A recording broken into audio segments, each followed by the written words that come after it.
Fort Delaware State Park.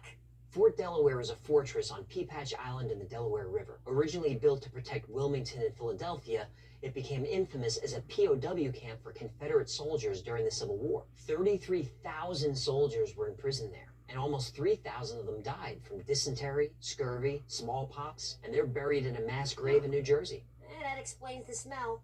The man in charge of Fort Delaware was General Albin Schuff, who became known as General Terror. With thousands of prisoners kept in makeshift wooden barracks, the conditions were horrible. Bed bugs, lice, and vermin infested the buildings. Food rations were tiny and inedible. Decaying bodies and human waste caused the water to putrefy. These men were starving and dying of thirst. A favorite game of the guards was called rat call. This is where rat holes were flooded, and then the rats were caught and killed. A guard would yell rat call and then toss the dead rats into the crowd. And according to an inmate's diary, the prisoners scrambled for the rats like schoolboys for apples. He goes on to say that the rats were cleaned, boiled, and then fried. Their flesh was tender and not unpleasant to the taste. That's a dude who is starving.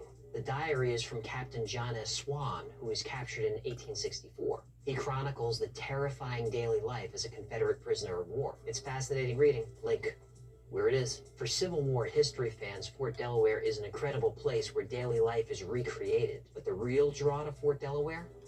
Ghosts. With so much death and suffering, it's no wonder that Fort Delaware is considered one of the most haunted places on Earth. Ghost tours are given all the time, and you could even enjoy an escape the island experience. Visitors claim that ghosts can be seen on a daily basis. In the dungeons, halls, and rooms, voices can be heard. Photographs have been taken that show everything from orbs of light all the way up to what seem like ghostly figures. There's also the story of a 9-year-old drummer boy who tried to escape the prison by hiding in a coffin. The escape failed. He was buried alive. And the story goes he still haunts the grounds, playing his drum and crying for help.